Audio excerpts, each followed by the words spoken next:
Ooh, we've got a good listener question today, and I want to get to it. So let's put our rock and roll roller skates on and take a look at the sky up above so that we can talk about this great question about transcending the zodiac. All right, today we have a moon changing signs. We're moving now from Pisces to Aries. If you have been following this over the last couple of days, hopefully you have experienced some extra spiritual insight, maybe direction, perception, or just watery emotion. Well, now you can burn it all up. It's Aries time. Time to put some feet to those inspirations, in other words. So, yes, you've been inspired over the next couple of days. Now, the chart is saying do something about it. Take some steps, take some action, put some mud against the wall. Or like I love the terminology from Mike Dooley, pitches to the universe. Throw some pitches, see if you get some reaction. That's the universe sending you breadcrumbs. So that will happen at 1:58 p.m., and that's not before almost a 7-hour void, of course, that begins at 7:10 a.m. So Eastern times 7:10 all the way up to 1:58. So basically, you say 7 o'clock to 2 o'clock Eastern, void, of course, and then 2 o'clock, we've got an Aries moon for the next couple of days. Now, those of you watching the financial trading, this could be interesting. We have the sun trining Saturn. When does that happen? 3:05 p.m. You know, the market has been kind of flat right here. And if you followed what Ray Merriman was saying back when I mentioned that on Monday, that was one of the conclusions. Now we could throw possibly a little bit of a directional change in there. And I know a lot of you are following crypto as well. I'm kind of thinking just watch this and see which way it goes. But I would think that this would be a bit of a positive with the sun in a trine, a favorable aspect with Saturn. And if you have no interest in the market or in cryptocurrency, then lay good structures and foundations in your life, because that is where that will be pulling you. In other words, it is so complementary to the moon moving into Aries. So the moon moves into Aries. An hour later, the sun trines Saturn. So what this is double emphasizing is all of that inspiration you got since the weekend. Yes, take those steps and take them powerfully. And you have one other, if you want another one, at 7:32 this evening, Eastern Time, Venus trines Jupiter. It's a magical sky this afternoon, for sure. Wow, what a great day this is going to be, and I hope you make the most of it. It is truly going to be a magical day celestially. Now, we have a pretty light weekend, really, starting tomorrow. About the only major thing we have, Saturday has a little bit of action, but tomorrow's pretty quiet. Sunday's very quiet, so we will do another listener question tomorrow. I've got a little stack up from my time away, so thank you for these, and we will get to another one tomorrow. But let's do this one now. I can't wait. This is a great question. Hey, Thomas. There's a book called The Kabbalion, which talks about law of attraction, law of vibration, very ancient text by a guy named Hermes. And in that, he talks about transcending the zodiac and how that is, if I heard this correctly, it was the ultimate goal, right? To transcend the zodiac. So the way I'm curious in applying that is like, you're an astrologer, right? And we talk about energies and the way things work, and the free will aspect is sort of where I go to that. But I'm just curious mainly, like, what do you think he meant by that?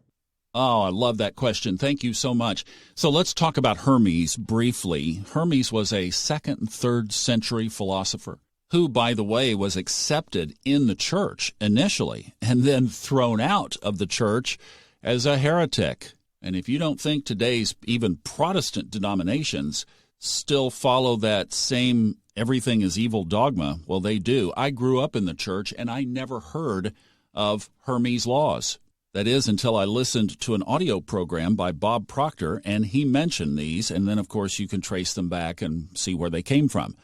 Now, this book that he's talking about, The Kabbalion, was written in 1908 by some Hermes followers who are unidentified by name. They've just released the centenary version of the book, but it also lists the 7 laws, basically. And so the law of mentalism, basically that we are the mind of God, we correspond with God. The principle of vibration, everything is vibrating. The principle of polarity, which I use all the time in here on talking about the chart. The law of gestation, yes. I mean, I have restructured my life around these principles, basically. And in the last 2,000 years, we have evolved and learned and grown. So, yes, there are things that we can glean, and then I think there are some things that have been revised, or updated, I guess is a better way to say it. Now, why would it be a goal to transcend the zodiac? Can you think of why? Well, if we are truly, as Pierre Teilhard de Chardin says, not human beings having a spiritual experience, but rather we are spiritual beings having a human experience. And I do believe, I've just seen too much evidence to this, it makes sense. It makes things fit. Things work in this construct. That we are eternal souls and we do come here and other places to experience soul growth.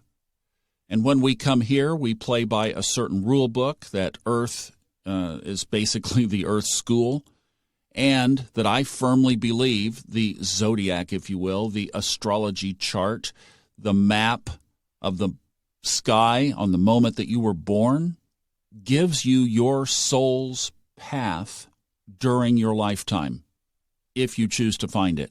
That's why we talk about this. It's our Google Maps for the soul. And I'm sorry, if you're not a Google fan, substitute the one that you do like in there. It's the Rand McNally maps of the soul.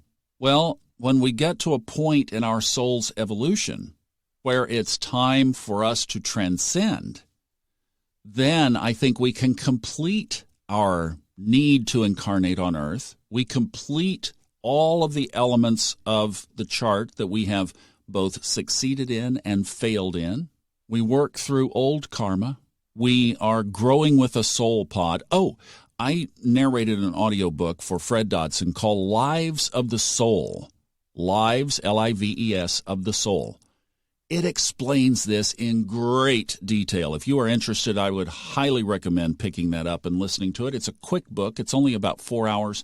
And I talk slowly, so you can rip that thing on ×2 and you can be done with it while you're cleaning the house. But it will make astrology make so much sense to you because it just screws everything together of how we got here and the need for the map. I mean, it's not like we came here with blind amnesia. Oh, we did from the ego perspective, but not from the soul perspective. I have a guy heading up here to stay with me for a few days in North Carolina who I did a chart reading for a while back, and it was pretty obvious to me, and he felt it resonated with him, that he was ready to complete the incarnation cycle. You see a lot of this in the 12th house, the house of completions and endings. Now, that's not to say if you specifically have 12th house activity that you are ready to complete. I'm just saying this chart said that. And here is somebody's opportunity to either try to complete and follow the breadcrumbs or resist it, and you'll be back. Not that that's a bad thing, but just to say there is a way out.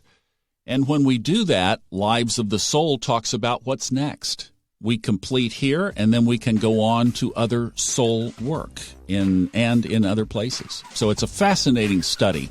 But that's what I believe that Hermes was saying, is that the way through, or the way out is the way through. Let's put it that way. The way out is the way through. So that's why we learn this, and it's why we practice it, and it's why we don't resist the things that are in our chart. It's here to help us grow, and it is our map. All right, thanks so much. I hope that helps. Great question. Love that one. Take care. SpeakPipe, it's right at the top of the Fun Astrology website if you'd like to do one of those yourself. Have a great day. I'll see you tomorrow. Bye-bye.